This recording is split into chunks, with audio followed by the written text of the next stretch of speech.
오늘은 최근에 타이거 차이나 전기차 중국 ETF가 최근 들어서 조금씩 올라가고 있거든요. 지금 저점 대비해서 33%나 오르고 있습니다. 이때까지 중국 전기차 ETF 투자하신 분들이 굉장히 많으셨을 텐데, 퇴직연금 관련돼서 요거 투자하신 분들 많으시죠? 2010년도, 2011년도 요때까지만 하더라도 중국 ETF 투자만 했다 하면, 뭐 당일날 갑자기 5%, 6% 계속해서 올라서, 그때부터 중국 ETF를 투자하시고 있으신 분들 굉장히 많을 거라 생각하는데, 근데 그때 이후부터 거의 주가가 고점 대비해서 반토막이 난 상태이죠. 근데 최근 들어서 다시금 조금씩 올라가고 있는 모습을 보이고 있어요. 그래서 많은 분들이 다시금 이제 중국을 기대하고 중국에 투자해야 되지 않나 이런 이야기를 하고 있거든요. 그리고 더군다나 뒤에서 한번 다시 말씀드리겠지만 최근 들어서 시진핑 정부에서 이제 중국 부양책 관련돼서 중국 경제 살리기 위한 그런 운동을 계속해서 펼치고 있습니다. 금리를 계속해서 낮추고 있고요. 그리고 실제로 전기차 리튬 시장에서는 최근에 CATL 실적도 굉장히 잘 나왔죠. 그리고 리튬 가격도 다시금 반등을 하고 있는 모습이 보이고 있습니다. 그래서 오늘은 중국 전기차 ETF 이거 오랜만에 한번 다뤄보도록 할게요. 제가 중국 전기차 ETF 관련돼서는 지난 영상에서 진짜 많이 말씀을 드렸는데 아무리 주가가 계속해서 떨어져도 그래도 물을 타면 안 된다라는 계속 그런 말씀을 드렸었거든요. 근데 최근 들어서는 조금 흐름이 달라지고 있다. 그래서 지금이 저점일지는 모르긴 해요. 그래도 이제는 어느 정도 조금 하락은 좀 끝나지 않았나라는 생각도 들고 있어서 이 부분에 대해서 한번 말씀드려보도록 할게요. 그렇다고 해서 무조건 좋다라는 거는 아니고 이따 뒤에서 조금 리스크 그 점에 대해서도 한번 다시 말씀드리도록 할게요. 일단 최근에는 계속해서 올라가고 있는 모습을 보이고 있습니다. 지금 이거는 일본 기준인데 5일선, 21선, 60일선, 뭐 120일선 전부 다 돌파하고 계속해서 올라가고 있는 모습을 보이고 있어요. 앞서 보신 거는 일봉이었고 요거는 주봉인데 주봉을 보면 지금 고점 대비해서 61% 떨어졌죠. 사실 2022년도 요때 갑자기 올랐었던 때도 있었는데 요때는 갑자기 리튬 가격이 반등을 했었습니다. 근데 그때 이후부터는 리튬 가격이 계속해서 떨어지고 있죠. 지금 뭐 금리도 많이 올랐고 전기차 보조금도 유럽에서 철폐를 하겠다 이런 이야기도 나오고 있고 내연기관차 판매 금지 요거도 연장을 시키겠다라는 이야기가 나오고 있습니다. 그리고 미국에서는 이제 대선이 곧 있으면 나타나죠. 트럼프 정부가 나타난다 그러면 트럼프가 중국을 굉장히 싫어하잖아요. 그래서 그것 때문에도 조금 센티멘트적으로 굉장히 좀 안 좋은 것 같아요. 그리고 리튬 가격도 계속해서 출혈 경쟁이 일어나다 보니까 계속 떨어지고 있죠. 전기차 가격도 계속 낮추고 있습니다. 테슬라 주가도 보면 최근 들어서 계속 곤두박질 치고 있는 모습을 보이고 있어요. 그래서 주가는 계속해서 중국은 정치적으로도 안 좋잖아요. 우리나라 2차전지 업체는 뭐 수급적으로도 뭐 괜찮았고 그리고 미국의 IRA 법안 그거 관련돼서도 수혜를 입었는데 중국 전기차 업체들은 당연히 반대였습니다. 그래서 주가는 계속해서 떨어졌는데 최근 들어서 이건 주봉 기준인데 다시금 올라가고 있다. 지금 저점 대비해서는 33% 올라가고 있는데 지금 20주선까지는 돌파를 했죠. 그래서 단기적으로는 조금은 올라갈 수 있지 않을까라는 기대감이 생기고 있는 것 같아요. 그리고 사실 요거는 보시면 중국 전기차 ETF뿐만이 아니라 중국 시장 자체가 지금 다시금 반등을 하고 있는 모습이 보이고 있습니다. 거의 한 1월 말, 2월 초 그때부터 다시 반등을 하고 있는 모습을 보고 있는데 왜냐하면 지금 중국에서 부양책 관련된 이야기가 계속 나오고 있어요. 금리도 계속해서 낮추고 있고 이제 양회도 지나갔죠. 그래서 조금 경기 회복에 대한 기대감이 스물스물 생기고 있습니다. 최근 들어서는 소비자 물가 지수도 원래 이때까지는 계속해서 마이너스를 유지하다가 최근에 다시금 플러스로 전환이 됐습니다. 중국 경제가 완전히 살아나고 있다라고 보기는 힘들긴 한데 그래도 이제는 진짜 바닥을 친 게 아닌가라는 시장의 기대감이 조금씩 생겨나고 있는 것 같아요. 외국인 투자자들도 홍콩 증시로 조금 많이들 들어오고 있는 모습을 보이고 있죠. 그리고 중국 정부에서 좀 바라고 있는 게 있다라고 보여지고 있는 게 부동산은 어찌 보면 중국 부동산 버블에 대한 이야기가 2015년도 뭐 2008년도 뭐 요때 옛날에도 계속해서 있었잖아요. 그때 이후부터 중국은 어찌 보면 부동산을 통해서 경제를 이끌어 왔었습니다. 근데 최근에는 중국 부동산이 뭐 공실에 대한 이야기도 많이 나오고 있고 계속해서 문제가 생기고 있잖아요. 그래서 오히려 중국 정부에서는 증시로 그러니까 부동산에 있었던 자금을 이제 증시로 좀 옮기려고 해서 증시를 통해서 경제를 지향하려고 하는 그런 움직임이 보이고 있는 것 같기도 해요. 그래서 최근에 부양책이 계속해서 나오고 있고 최근에 중국 증시 그리고 홍콩 증시가 다시금 이렇게 반등을 하고 있다라는 모습이 보여지고 있습니다. 상해 종합주가 지수도 뭐 3.39% 당연히 미국이랑 일본 요런 데 대비해서는 당연히 아니긴 한데 그래도 이때까지 계속해서 떨어지고 있던 뭐 중국 뭐 전기차 ETF뿐만이 아니라 중국 홍콩 H지수만 보더라도 알잖아요. 계속해서 진짜 1년, 2년 동안 계속 떨어졌습니다. 근데 최근에는 거의 뭐 5일간, 6일간 계속해서 증시가 다시금 반등을 하고 있다. 그래서 투자자들의 기대감을 모이고 있다. 이런 모습을 보이고 있습니다. 그래서 한번 뭐 기대를 해볼 수는 있을 것 같아요. 그리고 더군다나 전기차 업체, 그리고 배터리 업체인 CATL, 비아디의 올해 주가를 보면 와, CATL 뭐 지금 주가가 거의 20% 플러스입니다. 과거의 CATL이 아니죠. 지난 1년, 2년 전 CATL이 아닙니다. 그리고 비아디도 최근에 주가가 많이 반등을 하고 있는 모습을 보이고 있어요. 대표적으로 보면 중국의 탄산리튬 가격인데 탄산리튬 가격이 많이 떨어졌다가 최근에는 좀 반등을 하고 있어요. 그리고 저점을 찍은 게 좀 기간이 오래됐죠. 작년도 거의 한 11월, 12월 그때 이제 저점을 찍었으니까 기간적으로 보더라도 거의 한 4개월, 5개월 지났습니다. 그래서 기간으로 보더라도 좀 지나갔고 이제금 다시금 반등을 하지 않을까? 그리고 중국에서 부양책을 내세우고 있기 때문에 조금 기대를 해볼 수 있다라고 보여주고 있죠. 지금 탄산리튬 가격에 지난 이게 5년 전? 아닌데? 3년? 2년 전인가? 그때 기간 전 대비해서 탄산리튬 가격을 보면 탄산리튬 가격이 굉장히 급반등을 했다가 최근에 다시금 이렇게 많이 떨어졌죠. 그래서 당연히 이렇게 떨어진 거예요. 그리고 다시 이렇게 올랐을 때가 탄산리튬 가격이 올랐었을 때 요때다라고 보여지면 뭐 보면 될 것 같고 요때가 아니고 요때인 것 같습니다.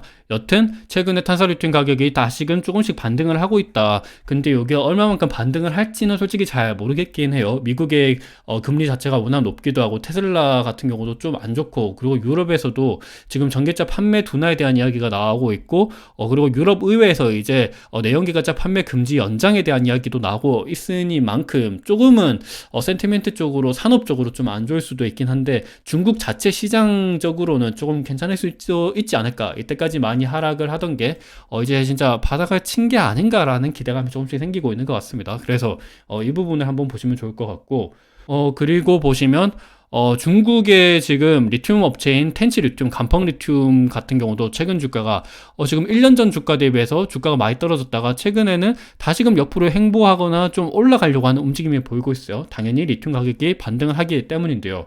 보면 중국의 리튬 업체뿐만이 아니라 미국의 엘보말이랑 그리고 칠레의 SQM 같은 경우도 최근에 다시금 반등을 하고 있는 모습을 보이고 있다. 그래서 이런 모습들도 한번 체크해 보시면 좋을 것 같아요. 그리고 보면 중국의 사실상 기준금리라고 얘기하는 LPR 금리를 보더라도 최근에 5년물 LPR 금리는 굉장히 좀 하락폭이 컸었죠. 5년물 LPR 금리를 중국의 대출 주택담보대출 금리의 기준이라고 얘기하는데 요 금리를 많이 떨어뜨리고 있다라는 것 자체가 중국에서 경제를 조금 다시금 부양하려고 하는 의지를 보이고 있다. 이렇게 한번 체크해 보시면 좋을 것 같고 그리고 보면 중국의 지준율 같은 경우도 이게 중국의 시중은행들이 이제 중앙은행에 예치하는 그 비율을 나타내는 거죠. 이게 지준율도 어쩌면 그냥 금리라고 생각을 하시면 좋을 것 같아요. 이 지준율이 떨어뜨리면 그만큼 시장에 유동성을 공급을 한다. 이렇게 해석을 하시면 좋을 것 같은데 요거도 올해 2월 달에 이렇게 대폭적으로 낮췄습니다. 지금 10% 정도죠. 그래서 뭐 앞으로 더 낮출지 안 낮출지 요거는 한번 보셔야 될 것 같은데 요거도 한번 뭐 이렇게 낮췄다라는 것 자체가 부양을 계속해서 하려고 하는 의지를 보이고 있다라고 체크하시면 좋을 것 같습니다. 그리고 중국의 MLF 금리 같은 경우는 거의 지금 한 반년째 동결인 것 같아요. 요거는 한번 어떻게 될지 요거도 한번 체크해 보시면 좋을 것 같아요. 그래도 계속해서 낮추고 있는 추세이긴 하다. 근데 여기서 좀 드리고 싶은 말씀은 중국의 금리를 낮추는 게 무작정 낮출 수가 없는 게 중국의 부동산 가격을 다시금 자극을 할 수가 있는 문제도 있고 그리고 지금 미국이 물가 지수가 다시금 안 떨어지고 있잖아요. 그래서 미국의 금리를 낮추지 않을 것이다. 요런 요론이 조금씩 형성이 되고 있거든요. 미국의 금리를 안 낮춘다 그러면 중국과 미국 간의 금리 격차가 많이 생겨서 당연히 중국 위안화 약세가 생길 수도 있겠죠. 요런 모습들도 좀 경계를 해야 되기 때문에 함부로 중국 자체적으로 금리를 낮출 수 없다. 그래서 미국의 금리도 보셔야 되고 그리고 일본의 금리도 보셔야 됩니다. 근데 최근에 일본이 이제 마이너스 금리를 철폐했죠. 금리를 최근에 올렸습니다. 근데 국채 매입은 계속해서 하겠다. YCC 정책은 유지하겠다. 이런 이야기를 했으니만큼 그래도 조금 중국 투자자들 입장에서는 아쉬운 면이 있을 수도 있을 것 같아요. 일단 미국이 금리를 낮춰야 중국도 금리를 낮출 수가 있고 그러면 증시에 조금 환기되는 그런 움직임이 있을 수 있잖아요. 그리고 일본도 뭐 금리를 올리고 일본 엔화가 강세가 되면 그 자금들이 외국인들이 일본에 투자했었던 자금들이 조금은 중국 쪽으로 올 수가 있어서 중국 증시가 다시 지금 올라갈 수가 있는데, 그래서 일단 중국 자체적인 경제를 보기보다는 물론 중국 경제 자체적으로 보는 것도 중요하긴 하지만 일본이랑 미국이랑도 보셔야 된다, 이런 말씀을 일단 드리고 싶어요. 그래도 일단 중국 정부 자체적으로는 계속해서 유동성을 공급하려고 하는 움직임을 보이고 있다, 이렇게 체크해 보시면 좋을 것 같습니다. 그리고 중국은 부동산 디벨로퍼 관련된 이야기가 계속 나오고 있죠. 뭐 왕커그룹, 완다그룹, 헝다그룹 막 이런 이야기가 계속 나오고 있는데, 비구이한 뭐 완전히 지금 뭐 채권 못 갚고 뭐 이런 이야기가 나오고 있죠. 근데 이제 화이트리스트를 만들어서 이제 부동산 살리기, 이런 이야기도 나오고 있고, 그러니까 유동성을 계속해서 공급한다, 이런 이야기를 보시면 좋을 것 같습니다. 그리고 모건 스탠리에서는 최근에 3월 11일자, 지금 한 일주일 전이죠, 중국 CATL 목표 주가를 올렸습니다. 그리고 시티은행에서도 BRD를 사라, 그러니까 목표 주가 463 홍콩달러 이렇게 뭐 제시를 하기도 했었어요. 그리고 간펑 리튬 같은 경우도 시티은행에서 이제 투자 의견을 매수로 상향 조절했습니다. 그래서 이런 모습들도 한번 보시면 좋을 것 같고, 그리고 테슬라 같은 경우도 어제 이제 발표가 됐죠. 모델 Y 가격을 인상했다고 합니다. 그동안 테슬라는 이제 모델 Y나 모델 3 뭐 가격을 계속해서 낮췄죠. 그래서 출혈 경쟁을 일으켰는데, 그래서 뭐 BRD도 당연히 전기차 가격이 낮췄어야 됐죠. 근데 테슬라가 이제 가격을 올렸다라는 것 자체가 이제 출혈 경쟁이 종료된 거 아닌가? 그러면 중국 시장에서도 중국 전기차 업체들도 조금 좋아질 수도 있지 않을까라는 기대감이 생기고 있는 것 같아요. 그래서 이런 부분들도 한번 체크해 보시면 좋을 것 같고, 근데 좀 문제점이 뭐냐면, 중국 철강 제품별 유통 가격 추이를 보면 중국의 철강 가격인 거죠. 뭐 열연 가격, 그리고 냉연 가격, 철근 가격인데, 전반적으로 보면 회복을 못 하고 있습니다. 대표적으로 중국의 경제 상황을 가장 잘 보여주는 게 철강 가격이라고 생각을 하는데, 왜냐하면 이때까지 중국의 경제를 가장 잘 지탱했었던 게 부동산 시장이었거든요. 근데 부동산 시장, 건설 시장에서 가장 많이 쓰이는 것이 당연히 철강 가격입니다. 근데 철강 가격이 회복을 못 하고 있다는 것 자체가 중국 시장이 그렇게까지 살아나는 거는 좀 아닌 것 같다. 물론 이렇게 중간중간에 이렇게 반등을 했었던 경우도 있습니다. 당연히 부양책에 대한 기대감 때문에 그렇게 올랐었던 건데, 지금 실제로 현물 철강 가격은 떨어지고 있다. 그래서 지금은 완전히 바닥은 아닐 수도 있긴 하지만, 그래도 한번 뭐 지켜봐야 되지 않나, 이런 움직임이 보이고 있는 것 같습니다. 그리고 철광석 가격도 보시면 아직 회복을 못하고 있죠. 중국 경제가 완전히 살아난 거는 아니다, 이렇게 보시면 좋을 것 같아요. 어찌 보면 중국 경제가 완전히 이렇게 살아나지 않으니까 부양책을 이렇게 펼치는 거겠죠. 부양책을 펼치고 중국 경제가 많이 안 살아, 중국 경제가 많이 박살 나 있다, 그리고 중국 증시시장에 많이 눌려 있다, 이런 거 자체가 어찌 보면 가격적으로도 좀 메리트가 있다라고 보여질 수도 있는 거고, 그리고 또 원래 주식이라는 게 싼 가격에 사야 매력이 있는 거잖아요. 비싼 가격에서 하는 거는 투자자들의 입장에서 봤을 때는 조금 매력적이지 않을 수가 있습니다. 근데 중국 시장 자체는 지금 많이 눌려 있고 이제금 다시금 턴어라운드 하는 거 아닌가라는 기대감이 생기고 있기 때문에, 요게 턴어라운드가 된다 그러면 진짜 얼마만큼 턴어라운드 될지 모르거든요.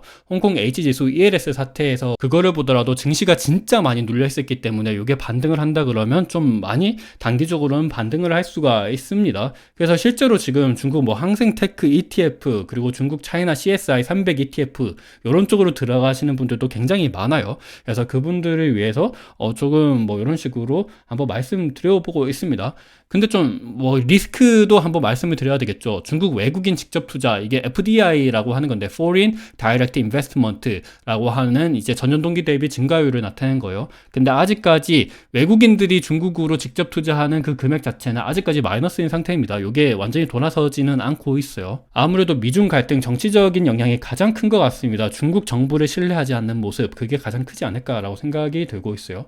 그리고 이것뿐만이 아니라 최근에는 이때까지는 미국이 중국의 뭐 반도체 수출 규제, 그리고 전기차 수출 규제 이런 쪽으로 계속 뭐 그쪽으로 미중 갈등을 일으켰는데, 최근에는 조선, 철강 이런 쪽으로도 좀 번져지려고 하는 움직임을 보이고 있습니다. 그러니까 소비재 이런 쪽으로도 첨단 기술이 아닌 그냥 일반 소비재 같은 경우도 조금 계속 미중 갈등을 일으키려고 하는 움직임을 보이고 있기 때문에, 이런 모습들도 좀 중국을 투자하는데 좀 두려움이 있죠. 전 세계 1등 깡패인 미국이 패고 있는데 중국을 투자하기가 좀 두렵기는 합니다. 그래서 이런 부분들도 조금 물론 중국이 지금 부양책을 펼치고 있고 증시가 많이 눌려있기 때문에 좋긴 한데, 이런 부분들도 체크를 하셔야 돼요. 그리고 바이오 쪽으로도 지금 미국이 중국을 견제하고 있습니다. 우시 바이오로직스 이런 기업들은 최근에 보면 주가가 진짜 굉장히 많이 떨어졌죠. 그래서 어찌 보면 우리나라 기업인 뭐 삼성 바이오로직스 이런 애들은 오히려 좀 반사소외를 받고 있긴 한데, 얘네들 같은 경우는 중국을 투자할 때는 조금 이런 부분도 좀 체크를 하셔야 된다라고 보여주고 있어요. 그리고 가장 하이라이트, 지금 트럼프가 오고 있죠. 트럼프가 오면 지금 무슨 말을 할지 모릅니다. 그래서 요거 관련돼서도 좀 체크를 하셔야 된다라고 보여지고 있어요. 여튼 최근에 타이거 차이나 전기차 ETF 진짜 굉장히 많은 사람들이 투자하고 있는데, 최근에 조금 반등을 하고 있어요. 저점 대비해서 33% 진짜 크게 반등을 한 거죠. 그리고 계속해서 올라가고 있는 모습을 보이고 있기 때문에 과연 이게 얼마만큼 올라갈지는 모르겠긴 한데, 그래도 만약에 반등을 한다 그러면 좀 많이 반등을 할 것 같기는 합니다. 그리고 더군다나 실제로 이게 부양책뿐만이 아니라 탄산 리튬 가격이 올라가고 있고, 그리고 전 세계 리튬 업체들도, 앨범알은 미국 기업이잖아요. SQM은 칠레 기업입니다. 얘네들도 좀 반등을 하고 있고, 그리고 CATL 실적 계속 잘 나오고 있습니다. 그리고 밸류에이션도 많이 싸기도 하죠. 그리고 지금 유동성 강화에 대한 이야기 목소리도 계속해서 높이고 있기 때문에, 그래서 이런 부분들도 좀 기대를 해볼 수 있지 않을까라고 생각을 해서 오늘 영상은 이 정도로 마치도록 하겠습니다. 어느 정도 도움이 되셨으면 좋을 것 같습니다. 감사합니다.